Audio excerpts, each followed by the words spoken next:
இன்று முளை எல்லாம் அல்ல இறைவோம் ஒரே திருமகன் வழியாக உலகிற்கு ஞானத்தின் சுடரை கனிவுடன் வெளிப்படுத்தீனே. கிறிஸ்துவின் இறையல்பில் நாங்கள் வெங்கு பெறவும் சிறப்பாக முதலாம் ஆண்டு மாணவ மாணவியர் உமது விண்ணக ஞானத்தை கற்றுக்கொள்வதால் இவர்களுக்கு நிலை வாழ்வையும், மேலும் எங்கள் கல்லூரியில் பயிலும் 2ஆம் ஆண்டு 3ஆம் ஆண்டு மாணவ மாணவியர்களையும் பேராசிரியர்களையும் உமது நிலை வாழ்வுக்கு தகுதியுடையவராய் திகழவும் எங்களுக்கு அருள் புரிவீராக. உமோடு தூய ஆவியாரின் ஒன்றிப்பில் இறைவனாய் என்றென்றும் வாழ்ந்து ஆட்சி செய்கின்றவர் வழியாக உம்மை மன்றாடுகின்றோம்.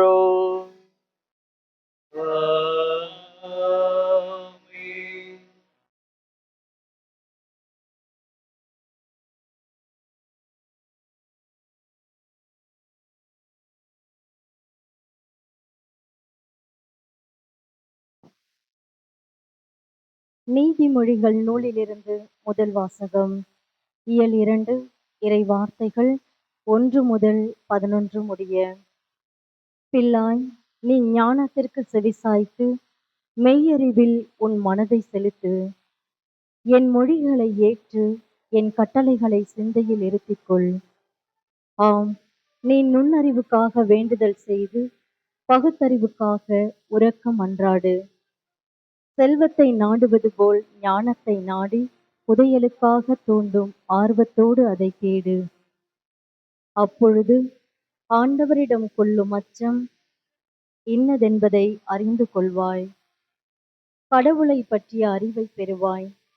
ஏனெனில் ஞானத்தை அளிப்பவர் ஆண்டவரே, அறிவிற்கும் நுண்மதிக்கும் ஊற்றானவர் அவரே. நேர்மையாளருக்கு அவர் துணை செய்ய காத்திருக்கின்றார்.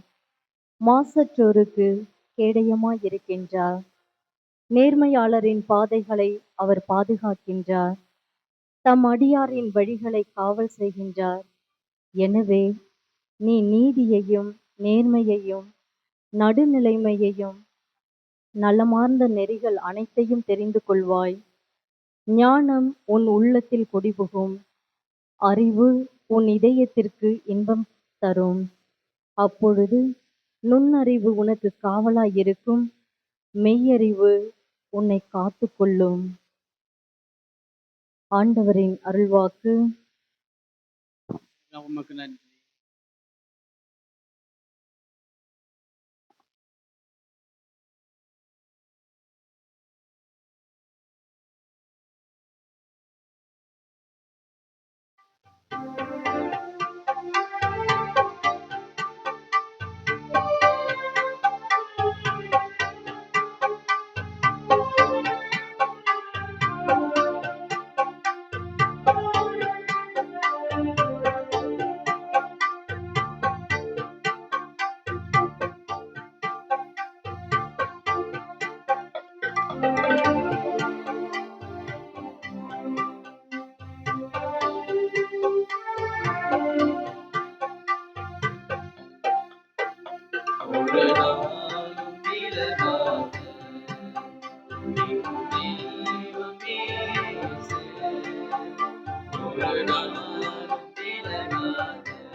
ஆற்றல் அவரே, மீட்கும் அவரே, வளர்த்தந்தை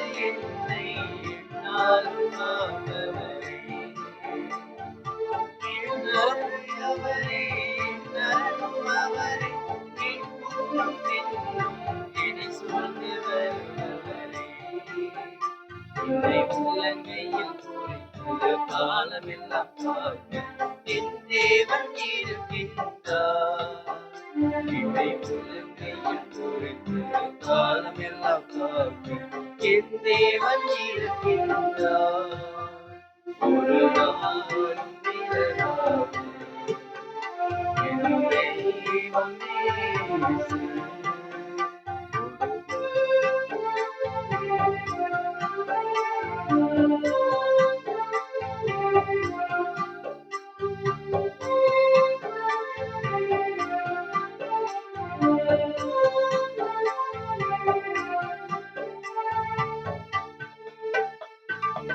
என் தேவன் அவரே, என் நாயன் அவரே, தன் சிறையில் என்னை நாளும் சுமப்பவரே. என் ஒளியும் அவரே, என் வழியும் அவரே, நான் எங்கு சென்றாலும் என்னோடு வருபவரே. என் கரம் பிடித்து என்னை பசும்புல்லில் நடத்த என் நேசர் இருக்கின்றார்.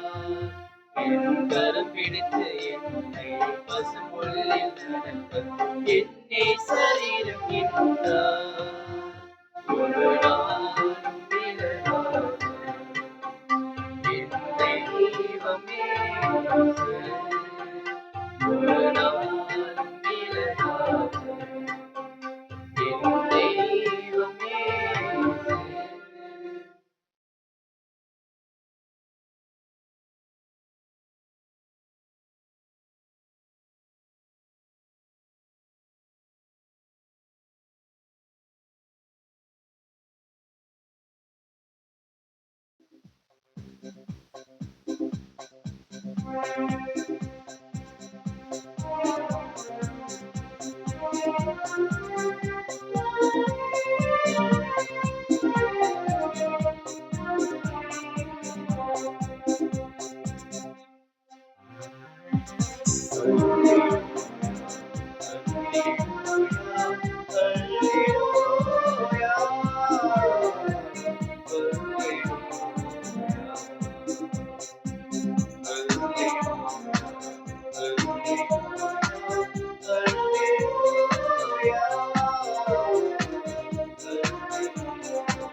நீதியின் பொருட்டு துன்புறுத்தப்படுவோர் பேருவிட்டோ.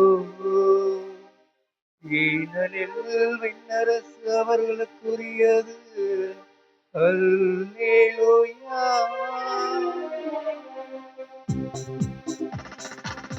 அல்லேலூயா, அல்லேலூயா, அல்லேலூயா, அல்லேலூயா.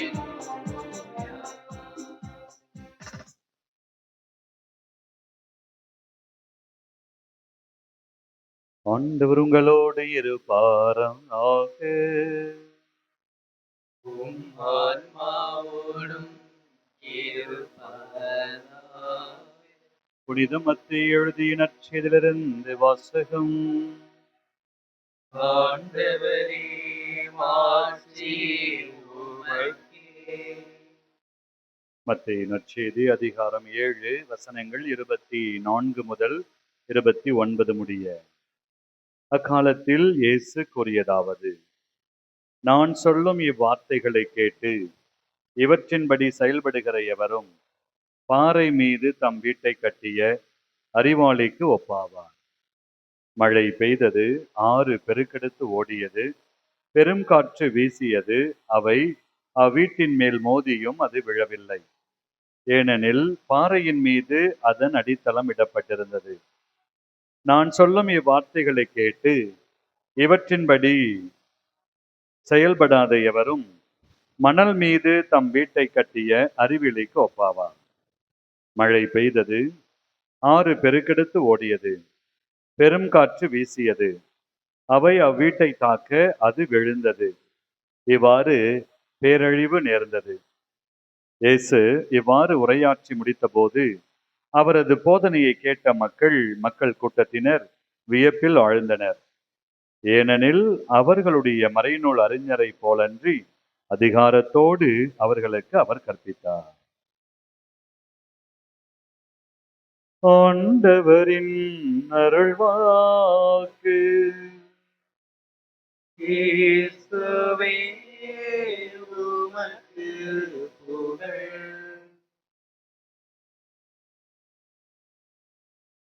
நம் பாசத்திற்குரிய செயலர் தந்தை அவர்கள் சார்பாகவும் என் சார்பாகவும் பேராசிரியர்கள், 2ஆம் ஆண்டு 3ஆம் ஆண்டு மாணவர்கள் சார்பாக 1ஆம் ஆண்டு மாணவ மாணவியரை உங்களை அன்போடு வரவேற்கிறோம்.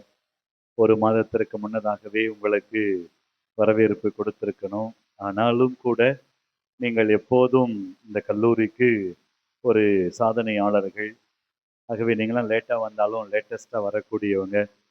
அதனால் இந்த நாளிலே உங்களை நாங்கள் மனதார வாழ்த்துகிறோம், வரவேற்கிறோம். அன்பார்ந்த மாணவ செல்வங்களே, இன்றைய நற்செய்தி வாசகத்திலே இருவகை 2 விதமான அடித்தளங்களை நாம் கேட்டோம். பாறை மீது இடப்பட்ட கட்டடம், மணல் மீது கட்டப்பட்ட கட்டடம். ஸோ நம்முடைய பாதுகாவலர் பேதுருவுக்கு இயேசு சொன்ன பெயர் பாறை. பேதுரு, நீ ஒரு பாறை, இந்த பாறையின் மீது என் திருச்சபையை கட்டுவேன் என்று சொல்லி ஆண்டவர் இயேசு பேதுருவை பாறை என்று சொல்லி உன் மீது இந்த திருச்சபையை கட்டுவேன் என்று சொன்னார். அப்படி அந்த பேதுருவினுடைய பெயரிலே நம்முடைய கல்லூரி, சென்ட் பீட்டர்ஸ் கல்லூரி தொடங்கப்பட்டிருக்கிறது. இந்த கல்லூரியிலே பயில நீங்கள் வந்திருக்கிறீர்கள். பிரியமானவர்களே, இது கல்லூரியினுடைய தொடக்கம். எப்போதும் தொடக்கத்தில் இருப்பவர்கள் தான் இந்த கல்லூரியினுடைய சாதனையாளர்கள். நாம் பார்க்கிறோம், இந்த ஆண்டு லோயலா கல்லூரியில ஏறக்குறைய 6 தியானங்கள், பேராசிரியர்கள், பணியாளர்கள், மாணவர்கள், பொறியியல் கல்லூரி, பிஎட் கல்லூரி, இவர்கள் எல்லோருக்கும் இந்த ஆண்டு 100வது ஆண்டு என்பதால் அவர்களுக்கு தியானம் கொடுக்க சென்றிருந்தேன். அப்போது கல்லூரியினுடைய செயலர் அருமையாக சொன்னார், 100 ஆண்டுகளுக்கு முன்பாக அருட்தந்தை பெட்ரம் என்பவர்கள் திருச்சியிலிருந்து அங்கே போயிருக்கிறார். ஒரு $10, அப்ப $10 காசு எடுத்துக்கிட்டு அவர் அங்கே போகிறார். அப்போது அவரிடம் ஒரு மாணவனை கொடுத்தார்கள். ஒரு மாணவன் தான் அந்த லோயலா கல்லூரியினுடைய தொடக்கம். இன்னைக்கு விருட்சமாக, ஆலமரமாக வளர்ந்து இன்று இன்னைக்கு 100 ஆண்டுகளை கடந்திருக்கிறது என்றால், இன்னைக்கு அருட்தந்தை பெத்தாரம் அவர்கள் $10 கொண்டு ஒரு மாணவனை கொண்டு இன்னைக்கு 100 ஆண்டுகளை காண செய்திருக்கிற பல தலைவர்கள், ஏன் நம்முடைய முதலமைச்சர், நம்முடைய தமிழ்நாட்டினுடைய எதிர்க்கட்சி தலைவர், நம்முடைய சபாநாயகர், பல அமைச்சர்கள் எல்லோரும் படித்த ஒரு கல்லூரி இந்த லோயலா கல்லூரி. இன்னைக்கு பல தலைவர்களை உருவாக்கி இருக்கிறார். நம்முடைய சென்ட் ஜோசப் கல்லூரி, அதை ஆரம்பிக்கும் போது கூட நாம் பார்க்கிறோம், ஒரு சிறிய தொடக்கம். என்று நம்முடைய நாட்டினுடைய ஜனாதிபதி, ஒரு விஞ்ஞானி ஏபிஜே அப்துல் கலாம் அவர்களை காண செய்திருக்கிறது. பிரியமானவர்களே, ஒரு முறை நானும் தந்தை ஞானப்பிரகாசம் கோயம்புத்தூர் டயஸ்ல இருந்து நாங்கள் துபாய்க்கு போறதுக்கு மதுரைக்கு போயிருந்தோம். அப்போது தேனியிலிருந்து ஒரு பெரும் கூட்டம், ஒரு பயங்கரமான ஒரு கூட்டம். நாங்கெல்லாம் ஏர்போர்ட்டுக்கு போகும்போது யாருமே போல, அங்க போய் இறங்கி கால் டாக்ஸி பிடிச்சு போனோம். ஆனால் ஒரு ஒரு சாதாரண ஒரு பெண், அந்த பெண்ணை அனுப்புவதற்கு அவ்வளோ பெரிய ஒரு கூட்டம். அந்த பெண்ணை பார்க்கும்போது ஒரு நாடக நடிகையோ அல்லது ஒரு மிகப்பெரிய ஒரு பப்ளிக் ஸ்டார்லாம் கிடையாது. சாதாரணமாக அந்த பெண் சுடிதார் அணிந்து கொண்டு, சாதாரண ஒரு கிராமத்து பெண், அந்த பெண்ணை வழி அனுப்புவதற்கு அவ்வளோ கூட்டம் அங்கே இருந்தது. இவ்வளோ பெரிய ஒரு கூட்டம். நாங்களும் உள்ள போயிட்டோம். அந்த பெண் அங்கே போன உடனே ஃப்ளைட்ல அவங்க பாட்டிலே லேப்டாப் எடுத்தாங்க, ஒர்க் பண்ணிட்டு இருந்தாங்க. அருமையாக கண்ணன் ஒருத்தர் சார் அவர் சொல்லுவார், அவர்கிட்ட கேட்டப்பதான் அவர் சொன்னார், இந்த பொண்ணு தேனிக்கு அருகாமையில் இருக்கிற ஒரு குக்கிராமம், இந்த குக்கிராமத்துல படித்தவள். இவள் இன்று துபாயில ஒரு மல்டிநேஷனல் கம்பெனியில ஒரு மாதத்திற்கு 7 லட்சத்திற்கு மேல் சம்பாதிக்கின்றாள். அவளுடைய இந்த உயர்வை குறித்து பாராட்டும் விதமாக அந்த கிராம மக்களே ஒன்று கூடி அவரை வழி அனுப்புவதற்காக வந்திருக்கிறார்கள். அப்ப அந்த பெண்ணுடைய வரலாற்றை பார்க்கிற போது அந்த பெண்ணுகிட்ட கேட்டப்போ அவள் சொல்லுகின்றாள், உனக்கு இந்த அளவுக்கு யாருமா ஒரு இன்ஸ்பிரேஷன், நீ இந்த அளவுக்கு படித்து உயர்ந்திருக்கிறாய் அப்படின்னு கேட்ட உடனே தன் தாயையோ தன்னுடைய தந்தையையோ ஆசிரியர்களை பற்றிலாம் சொல்லவில்லை. என்னுடைய இன்ஸ்பிரேஷன் வள்ளி என்ற என்னுடைய ஃப்ரெண்டு தான் எனக்கு இன்ஸ்பிரேஷன். எப்படிமா அப்படின்னு கேட்டப்போ, என்னோடு அவள் 10ஆம் வகுப்பு படித்து கொண்டிருந்தாள். முதல் மதிப்பெண் எடுத்தாள். 11ஆம் வகுப்பு படிப்பதற்கு வீட்டுல சொன்ன உடனே அந்த வீட்டுல ஒத்துக்க மாட்டேங்கிறான். பள்ளிக்கூடத்திலேயே முதல் பெண், ஆனால் வீட்டுல விட மாட்டேங்கிறான்.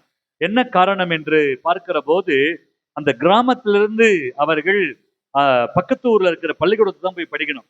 அப்படி போகிற போது அங்கே மாணவர்கள் ஏதாவது பேசுவார்கள், அல்லது ஏதாவது பிரச்சனை வரும், பொம்பளை பிள்ளையெல்லாம் நாங்க தனியா அனுப்ப மாட்டோம்னு சொல்லி அந்த ஊர்ல கட்டுப்பாடு போட்டுடுறான். 10ஆம் வகுப்பு வரைக்கும் தான் படிக்கணும், அதற்கு மேல் படிக்க கூடாது என்று சொல்லி ஒரு கட்டுப்பாடு விதிக்கிறார்கள். அந்த கட்டுப்பாடை அந்த தகப்பனால் மீற முடியவில்லை, அந்த தாயால் மீற முடியவில்லை. மகள் படிக்க வேண்டும் என்று ஆசைப்படுகிறாள். தந்தை என்ன சொல்லுகிறார்? முடியாதும்மா, ஊரு கட்டுப்பாடு, முடியவே முடியாது சொல்லிவிடுகிறார்.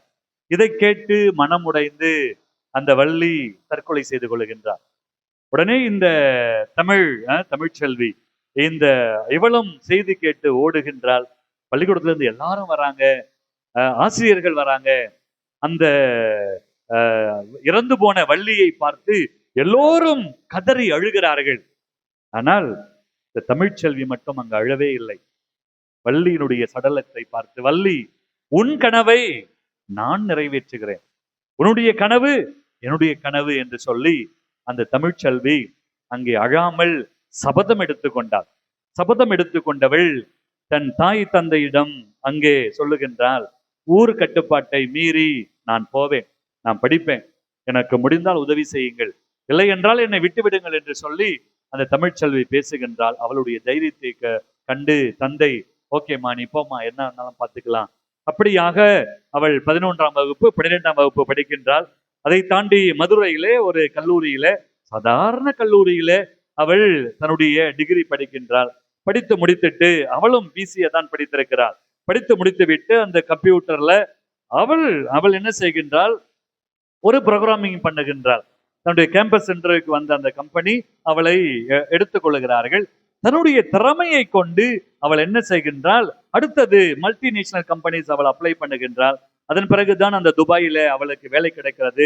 ஒரே மாதத்தில் 7 லட்சம், ஒரு மாதத்திற்கு 7 லட்சம் அவள் சம்பாதிக்கின்றாள். அதை கண்ட அந்த ஊர் மக்கள், இந்த ஊர்ல இருந்த அனைத்து பெண் குழந்தைகளும் அதன் பிறகுதான், இனிமேல் நாங்களும் தமிழ்ச்செல்வியை போல் இருப்போம், நாங்களும் தமிழ்ச்செல்வியை போல் இருப்போம் என்று சொல்லி அந்த ஊர்ல இருக்கிற எல்லா பெண் பிள்ளைகளும் படிக்க ஆரம்பிக்கின்றார்கள். தமிழ்ச்செல்வி சொல்லுகின்றாள், என் ஊரிலே யாரெல்லாம் படிப்பதற்கு துன்பப்படுகிறார்களோ, கஷ்டப்படுகிறார்களோ, அவர்களுக்கு நான் உதவுகின்றேன்.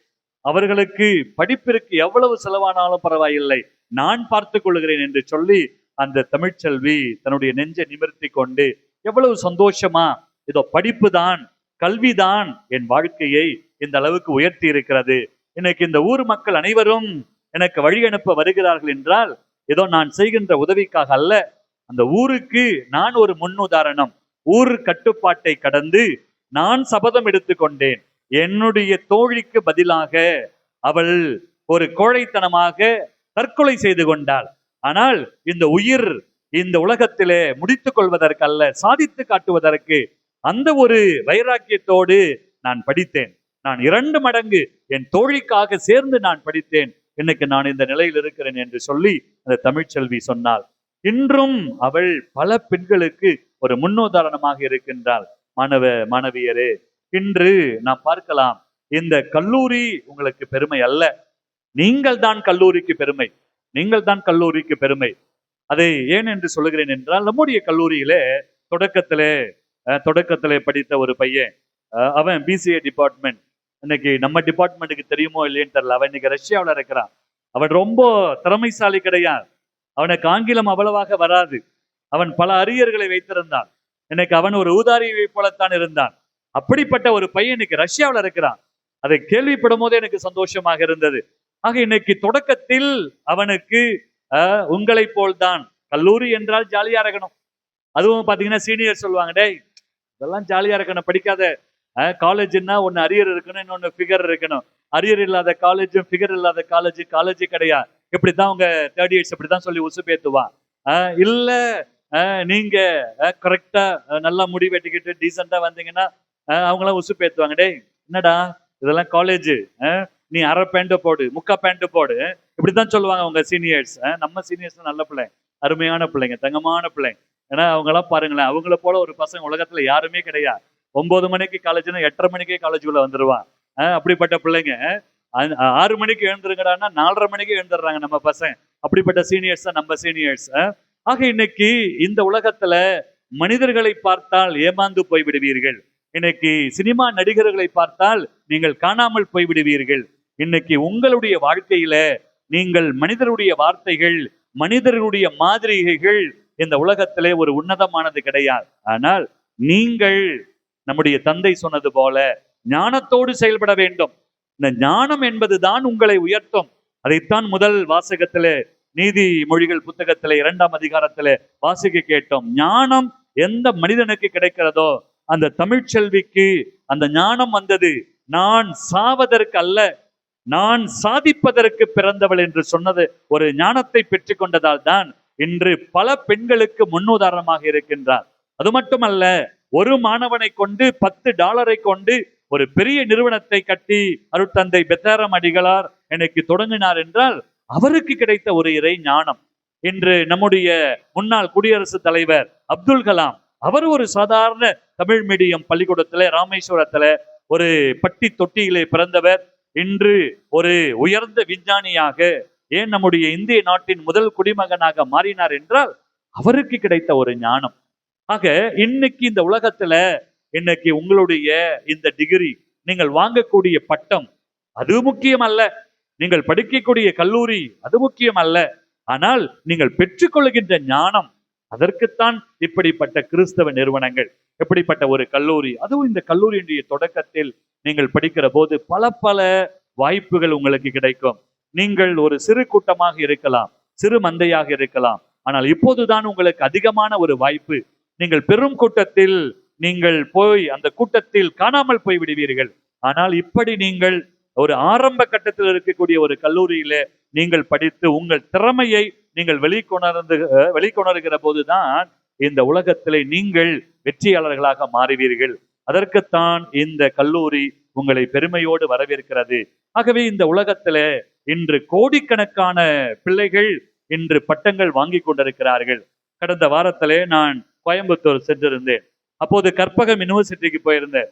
இந்த கற்பகம் யூனிவர்சிட்டியில அவங்களுடைய டார்கெட்டு ஒரு ஆண்டுக்கு 1000 இன்னைக்கு ரிசர்ச் ஜேர்னல்ஸ் அவங்க பப்ளிஷ் பண்ணி ஆகணும். அந்த மாணவர்களுக்கு உங்களை போன்ற வகுப்புகள்லாம் கிடையாது. அந்த மாணவர்கள் காலையிலே வரணும், முதல் வகுப்பு இருக்கு, அடுத்த வகுப்பிலிருந்து அவர்கள் ஆராய்ச்சிக்குத்தான் செல்ல வேண்டும், நூலகத்திற்கு செல்ல வேண்டும். நூலகத்திற்கு போகிறார்கள், ஆராய்ச்சி செய்கிறார்கள். அதன் பிறகு பாத்தீங்கன்னா அந்த பிராக்டிக்கல் ட்ரைனிங், அந்த ஒரு டீம்டு யூனிவர்சிட்டி, அவங்களுடைய எண்ணமே அப்படித்தான் இருக்கிறது. இந்த உலகத்துல இன்று இருக்கக்கூடிய பாடத்திட்டங்களை படிப்பது ரொம்ப சுலபம். ஆனால் ஒரு மாணவன் அவன் சுயமாக சிந்திக்க வேண்டும். அவன் சுயமாக சிந்தித்து அவன் என்ன செய்ய வேண்டும்? ஒரு ஆய்வை இந்த உலகத்திற்கு அவன் எடுத்து கூற வேண்டும். அப்படி அந்த ஆய்வு இந்த உலகத்தால் ஏற்றுக்கொள்ளப்படுகிற போதுதான் அவன் ஒரு சாதனையாளர்களாக மாறுகிறான். இன்னைக்கு அப்படிப்பட்ட ஒரு வாய்ப்புகள் உங்களுக்கு நிறைய உண்டு. உங்க கையில மொபைல் போன் இருக்குது, உங்க கையில இன்டர்நெட் இருக்குது, உங்க கையில எல்லா வசதி வாய்ப்புகளும் இருக்கிறது. இதையெல்லாம் வைத்துக் கொண்டு நீங்கள் என்ன செய்ய வேண்டும்? வாழ்வாதாரத்தை, வாழ்க்கையை உயர்த்தி கொள்ள வேண்டும். ஆனால் இன்று நம்முடைய இந்த தமிழ்நாட்டிலே, இந்த இந்தியாவிலே, உலகத்திலே பிள்ளைகள் என்ன செய்கிறார்கள்? மொபைல் போன்ல தேவையில்லாத காட்சிகள், தேவையில்லாத பேச்சுவார்த்தைகள், தேவையில்லாத காட்சிகளை கண்டுத்தான் என்ற வாழ்க்கையை வீணாக்கி கொண்டிருக்கிறார்கள்.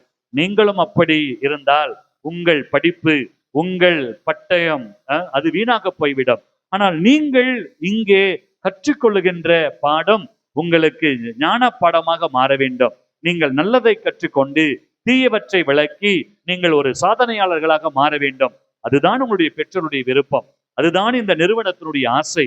ஆகவே உங்களுடைய படிப்பு, இந்த உலகத்துல எல்லோரும் படிக்கிறார்கள், ஆனால் திறமையானவர்கள் ஒரு சிலர் மட்டும்தான். அப்படிப்பட்ட ஒரு திறமையாளர்கள் தான் இன்னைக்கு இந்த தமிழ்நாட்டிலிருந்து நம்முடைய கூகுள் சுந்தர் பிச்சை இன்னைக்கு நாம் பார்க்கிறோம். இந்த கூகுள் நிறுவனத்திற்கு சொந்தக்காரர் தன்னுடைய திறமை, தன்னுடைய உழைப்பு, அவர் தான் படித்த பள்ளிக்கூடத்தையோ ஆசிரியர்களையோ கல்லூரியோ அவர் இன்னைக்கு பெருமையாக நினைப்பது கிடையாது. தன்னை நம்பினார்.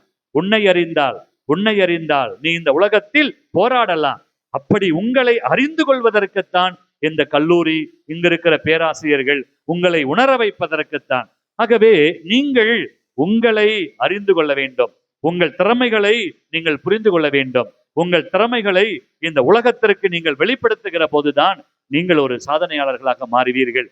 எனவே தான் இன்று நற்செய்தி வாசகத்திலே ஆண்டவர் இயேசு அருமையாக சொன்னார், நீங்கள் பாறை மீது கட்டப்பட்ட கட்டிடமாக இருக்கிற போது அங்கே மழை வரும், அங்கே வெள்ளம் வரும், அங்கே காற்றடிக்கும், ஆனால் அந்த கட்டிடத்தை யாராலும் அசைக்கவே முடியாது. அப்படிப்பட்ட ஒரு கட்டிடமாக இந்த கல்லூரி உங்களை பண்படுத்துகின்ற அல்லது உங்களுக்கு ஒரு தொடக்கமாக, உடைய வாழ்க்கைக்கு ஒரு வழிகாட்டியாக, ஒரு நல்லதொரு அடித்தளமாக நிச்சயமாக இருக்கும். அதற்கு என்னவெல்லாம் செய்ய முடியுமோ நிச்சயமாய் நாங்கள் செய்வோம். ஆனால் இந்த கல்லூரியை நீங்கள் அடித்தளமாக கொண்டு உங்கள் திறமைகளை நீங்கள் கட்டி எழுப்புகிற போதுதான் நீங்கள் சாதனையாளர்களாக மாறுவீர்கள். ஆகவே நீங்கள் இந்த கல்லூரியிலே படிக்கிற இந்த 3 ஆண்டுகள் உங்கள் திறமைகள் என்னவென்பதை நீங்கள் வெளிக்கொணர்ந்து உங்களுக்கு வாய்ப்புகள் கிடைக்கிற போதெல்லாம் நீங்கள் முன் வாருங்கள். உங்களுக்கு ஆடத் தெரியுமா, நன்றாக ஆடுங்கள். பாடத் தெரியுமா, பாடுங்கள். வரைய தெரியுமா, வரையுங்கள். எழுத தெரியுமா, எழுதுங்கள். அல்லது கல்வியில தமிழ், இங்கிலீஷ் அல்லது கணக்கு, எந்த துறையில உங்களுக்கு புலமை இருக்கிறதோ அந்த துறையில நீங்கள் சிறந்து விளங்குகிற போது இந்த உலகம் உங்களை திரும்பி பார்க்கும். இல்லை என்றால் இந்த உலகத்தில் நீங்களும் கூட்டத்தில் ஒருவராக, 10ல் ஒன்றாக, அதில் நீங்கள் காணாமல் போய்விடுகின்ற பிள்ளைகளாக மாறிவிடுவீர்கள். ஆகவே இந்த தொடங்கி இருக்கிற இந்த கல்வி ஆண்டிலே நீங்கள் நல்லதொரு அடித்தளமாக இந்த கல்லூரியில உங்கள் வாழ்வை தொடங்குங்கள். இந்த கல்லூரி நிச்சயமாக உங்களுக்கு நல்லதொரு தொடக்கம். ஆனால் நீங்கள் உங்கள் திறமைகளை வளர்த்து கொண்டு இந்த கல்லூரியிலிருந்து நீங்கள் வெளியேறுகிற போது ஒரு சாதனையாளர்களாக அல்லது இந்த பகுதியே உங்களை திரும்பி பார்க்கிற அளவுக்கு நீங்கள் வெற்றியாளர்களாக மாற எல்லாம் அல்ல இறைவன் தொடர்ந்து உங்களை ஆசீர்வதிக்க இந்த திருப்பலியில உங்களுக்காக நிறைவாக மன்றாடுகிறோம். உங்கள் பெற்றோருக்காக, சிறப்பாக உங்களுடைய எதிர்காலத்திற்காக இந்த திருப்பலியை ஒப்புக் கொடுக்கிறோம். கடவுள் உங்களுக்கு இறை ஞானத்தை கொடுத்து நீங்கள் தீயவற்றை களைந்து நல்லவற்றை செய்யக்கூடிய ஞானத்தோடு செயல்பட நாம் இந்த பலியிலே சிறப்பாக ஜெபிப்போம். ஆமென்.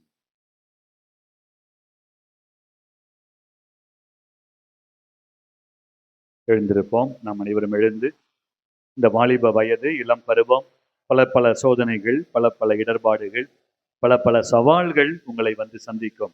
அதுவும் சிறப்பாக இன்று இருக்கக்கூடிய ஊடகம், இன்று இருக்கக்கூடிய உறவு நிலைகள் அல்லது நண்பர்கள், நல்லது சொல்லிக் கொடுப்பவர்களை விட தீய வழி காட்டுகின்ற நண்பர்கள் ஏராளம். தீய வழியை காட்டக்கூடிய ஊடகங்கள் இன்னைக்கு ஏராளம். இவற்றையெல்லாம் கடந்து நீங்கள் நல்லதொரு அடித்தளத்தை இந்த உலகத்தில் காண இறை ஞானத்தை கேட்டு நமக்கு தேவையான வரத்திற்காக இந்த திருப்பலியிலே சிறப்பாக ஜெபிப்போம்.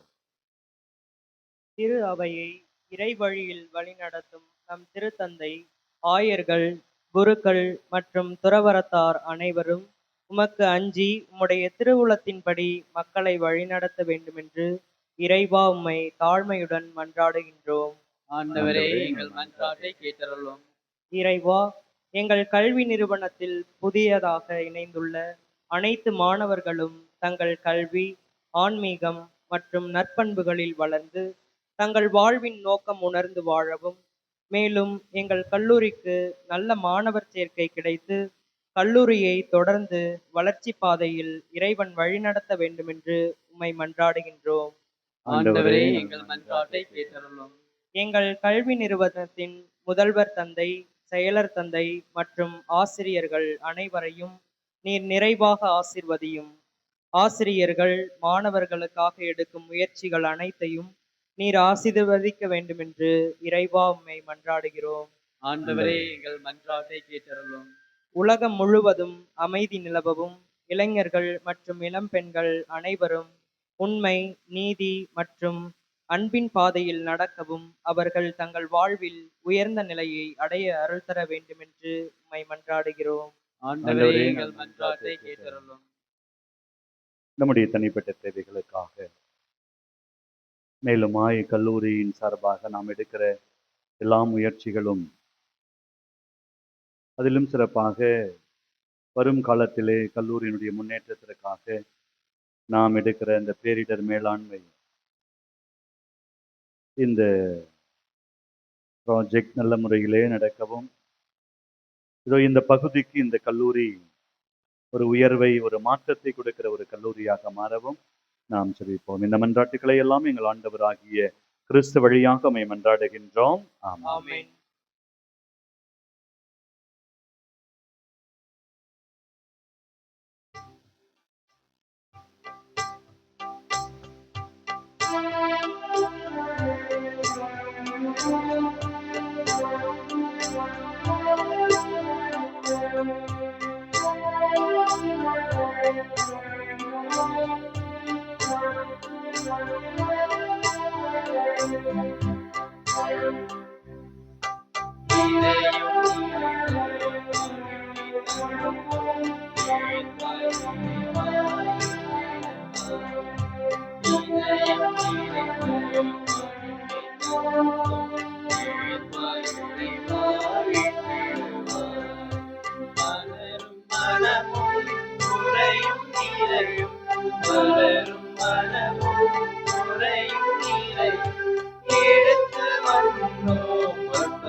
அன்புமிக்க சகோதர சகோதரிகளே, என்னுடையதுமான இந்த தெய்வீக திருப்பலியை எல்லாம் அல்ல இறைவன் ஏற்றுக்கொள்ளும்படியாக சேர்ந்து ஜெபிப்போம்.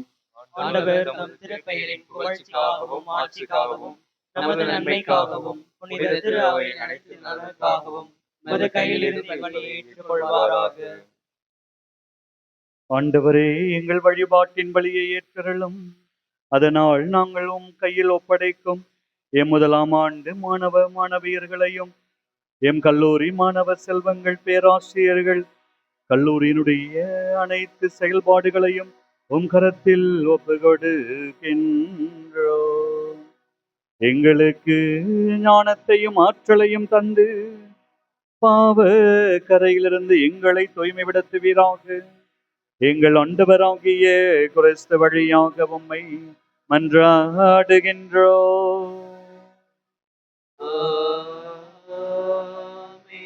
ஆண்டவர் உங்களோடு இருப்பாராக.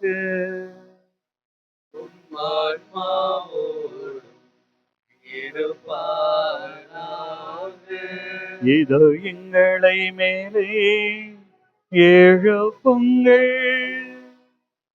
ஆண்டவரிடம் எழுப்பினோம். நம் இறைவனாகிய ஆண்டவருக்கு நன்றி கூறுவோம். அது தகுதியும் நீதியும் ஆனதே. ஆண்டவரே, தூயவரான தந்தையே, என்றுமுள்ள எல்லாமல்ல இறைவா, என்னாலும் இவ்விடத்திலும் நாங்கள் உமக்கு நன்றி செலுத்துவது மெய்யாகவே தகுதியும் நீதியும் ஆகும். எங்கள் கடமையும் மீட்புக்குரிய செயலுமாகும். ஒவ்வொரு காலத்திற்கும் ஏற்றதை நீர் ஏற்பாடு செய்து உமது திரு அவையை வியத்தக முறையில் ஆண்டு வழிநடத்தி வருகின்றீர். ஏனெனில் தூய ஆவியாரின் ஆற்றலால் அதற்கு இடையராது துணை புரிய நீர் தவறுவதில்லை. அதனால் எங்கள் ஆண்டவராகிய கிறிஸ்து வழியாக அது உமக்கு என்றும் பணிந்த மனதுடன் இடர்களின் போது தவறாது உம்மை இறைஞ்சி மன்றாடும், மகிழ்ச்சியின் போது இடையராது உமக்கு நன்றியும் செலுத்தும்.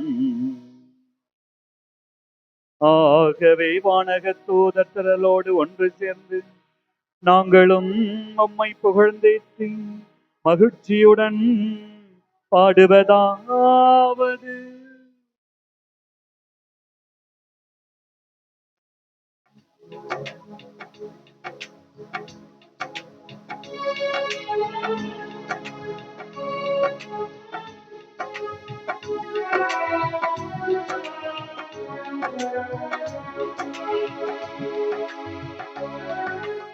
தூயவர், தூயவர், தூயவர், வான்படைகளின் கடவுளமாண்டவர் விண்ணகமும் மண்ணகமும் உமது மாட்சியால் நிறைந்துள்ளன.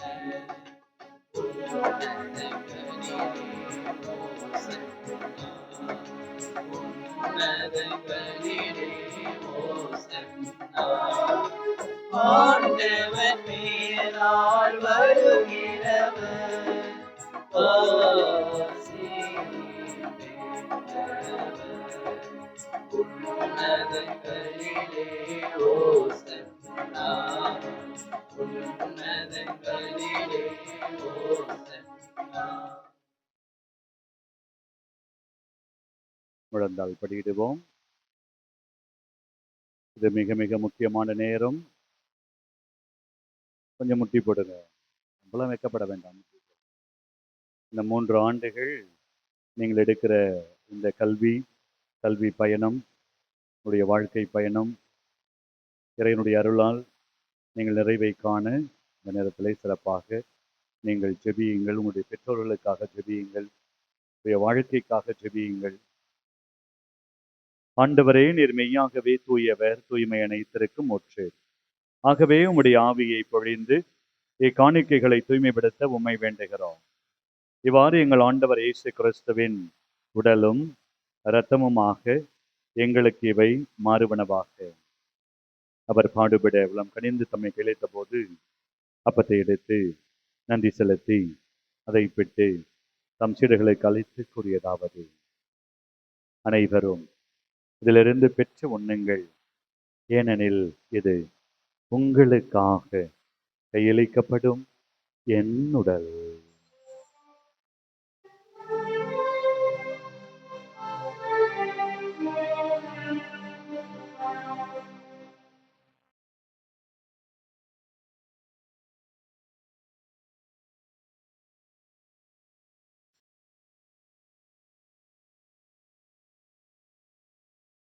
அவனமே இரவு விருந்தை அருந்திய பின் கிண்ணத்தையும் எடுத்து மீண்டும் உமக்கு நன்றி கூறி தம் சீடர்களுக்கு அளித்து அவருக்கு கூறியதாவது: அனைவரும் இதிலிருந்து பெற்று பருகுங்கள், ஏனெனில் இது புதிய நிலையான உடன்படிக்கைக்குரிய என் இரத்தத்தின் கிண்ணம். இது பாவ மன்னிப்புக்கென்று உங்களுக்காகவும் பலருக்காகவும் சிந்தப்படும். இதை என் நினைவாக செய்யுங்கள்.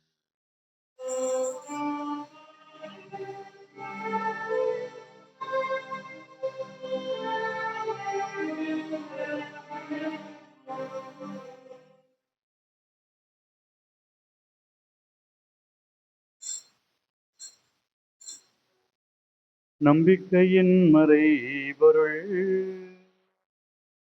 ஆண்டவரே,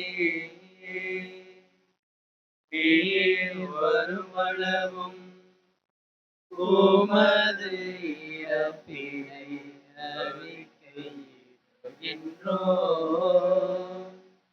உமது உயிர்ப்பினையும் எடுத்துரைக்கின்றோம். ஆகவே ஆண்டவரே, நாங்கள் கிறிஸ்துவின் இறப்பினையும் உயிர்ப்பினையும் நினைவு கூர்ந்து வாழ்வு தரும் அப்பத்தையும் மீட்பளிக்கும் கிண்ணத்தையும் உமக்கு ஒப்புக் கொடுக்கிறோம். உம் திருமணம் என்று ஊழியம் புரிய தகுந்தவள் என எங்களை ஏற்றுக்கொண்டீர். எனவே உமக்கு நன்றி செலுத்துகின்றோம். மேலும் கிறிஸ்துவின் உடலிலும் இரத்தத்திலும் பங்கு கொள்ளும் எங்களை தூய ஆவியார் ஒன்று சேர்க்க வேண்டுமென உம்மை தாழ்மையுடன் மன்றாடுகின்றோம். ஆண்டவரே, உலகெங்கும் பரவியிருக்கும் அது திரு அவையை நினைவு கூர்ந்தருளும். எங்கள் திருத்தந்தை இலியோ, எங்கள் ஆயர் ஜீவானந்தம், எல்லா திருநிலையினரும் திருப்பிடத்தை கூர்ந்துள்ள எங்கள் ஒவ்வொருவரையும் அன்பின் நிறைவை பெற செய்தருளும். அன்பு தந்தையே, உம்முடைய அன்பு கரங்களிலே இதோ எங்களுடைய குழந்தைகளை அர்ப்பணமாக்குகிறோம். நீர்தாமே அவர்களோடு உடனிருந்து அவர்களுக்கு உமது அன்பு மகனுக்கு நீர் தந்த அதே ஞானத்தையும் எனும் குறிப்பாக அறிவு ஆற்றலையும் நினைவு ஆற்றலையும் இவர்களுக்கு நிறைவாக தந்து உண்மை இன்னும் தங்களுடைய வாழ்க்கையில மையமைப்படுத்த அருள்தார். தந்தையே, உயிர் தெழுவோம் என்னும் எதிர்நோக்குடன் கொள்ளும் எங்களுடைய சகோதர சகோதரிகளையும் இறந்தோர் அனைவரையும் இரக்கத்துடன் நினைவு உமது திருமுக ஒளியினுள் ஏற்றருளும். கடவுளின் கன்னித்தாயும் எங்களுடைய அன்னையுமான மரியா, அவருடைய அன்பு கணவரான புனித யோசேப்பு, புனித பேதுரு, பவுல் மற்றும் திருத்தூதர்கள், இவ்வுலகில் உமக்கு உகந்தவராயிருந்த புனிதராகிய அனைவருடன் நாங்கள் நிலை வாழ்வில் பங்கு கொள்ளும் தகுதி பெற்று உம் திருமகனை இயேசு கிறிஸ்து வழியாக உம்மை புகழ்ந்தேத்தும் வரம் அருள மன்றாடுகிறோம்.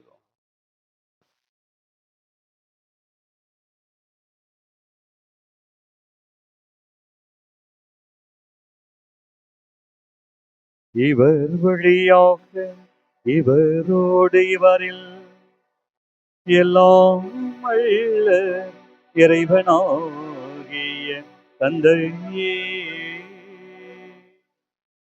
தூய ஆவியாரின் ஒன்றிப்பில் எல்லா புகழும் மாட்சியும் என்றென்றும் உமக்கு உரியதே. ஆமென்.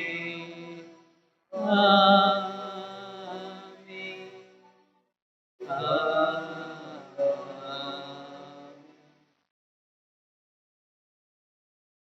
நாம் அனைவரும் எழுந்து சேர்ந்து ஆண்டவர் நமக்கு இறை ஞானத்தை தரவும், இந்த ஞானத்தின் வழியாக இந்த உலகத்திலே நாம் ஒவ்வொருவரும் சாதனையாளர்களாக, உயர்ந்தவர்களாக, இந்த உலகத்தை மாற்றம் செய்யக்கூடியவர்களாக மாற வரம் வேண்டி சேர்ந்து ஜெபிப்போம். விண்ணகத்தில் இருக்கிற எங்கள் தந்தையை, உமது பெயர் தூயதென போற்றப் பெறுக. உமது ஆட்சி வருக. உமது திருவுளம் விண்ணுலகில் நிறைவேறுவது போல மண்ணுலகிலும் நிறைவேறுக. எங்கள் அன்றாட உணவை இன்று எங்களுக்கு தாரும். எங்களுக்கு எதிராக குற்றம் செய்வோரை நாங்கள் மன்னிப்பது போல எங்கள் குற்றங்களை மன்னியும். எங்களை சோதனைக்கு விளைவிடாதையும், தீமையிலிருந்து எங்களை விடுவித்தருளும். ஆண்டவரே, தீமை அனைத்திலிருந்தும் எங்களை விடுவித்து எங்கள் வாழ்நாளில் அமைதியை கனிவுணர்வுள்ள உமை மன்றாடுகிறோம். உமது இரக்கத்தின் உதவியால் நாங்கள் பாவத்திலிருந்து எப்பொழுதும் விடுதலை பெற்று யாதொரு கலக்கமுமின்றி நலமாய் இருப்போமாக. நாங்கள் எதிர்நோக்கி இருக்கும் பேரின்பத்திற்காகவும் மீட்பராகிய இயேசு கிறிஸ்துவின் வருகைக்காகவும் காத்திருக்கின்றோம். ஏனெனில் ஆட்சியும் வல்லமையும் ஆட்சியும் என்றென்றும் உமதே. ஆண்டவரே இயேசு கிறிஸ்துவே, அமைதியை உங்களுக்கு விட்டு செல்கிறேன், என் அமைதியையே உங்களுக்கு அளிக்கிறேன் என்று உம் திருத்துதர்களுக்கு மொழிந்தீரேன். எங்கள் குற்றங்களை பாராமல் நாங்கள் மீது கொண்டிருக்கிற நம்பிக்கையை கண்ணோக்கி எங்களுக்கு அமைதியையும் ஒற்றுமையும் அளித்தருள திருவுளம் கொள்வீராக. என்றென்றும் வாழ்ந்து ஆட்சி செய்கின்றவர் நீரே. ஆமென். ஆண்டவருடைய அமைதி உங்களோடு என்றும் இருப்பதாக. உம் ஆன்மாவோடும் இருப்பதாக. ஒருவருக்கொருவர் அமைதியை பகிர்ந்து கொள்வோம். அமைதி. உலகின் பாவங்களை போக்கும் இறைவனின் செம்மறியே, எங்கள் மேல் இரக்கமாயிரும். உலகின் பாவங்களை போக்கும் இறைவனின் செம்மறியே, எங்கள் மேல் இரக்கமாயிரும். உலகின் பாவங்களை போக்கும் இறைவனின் செம்மறியே, எங்களுக்கு அமைதியை அளித்தருளும்.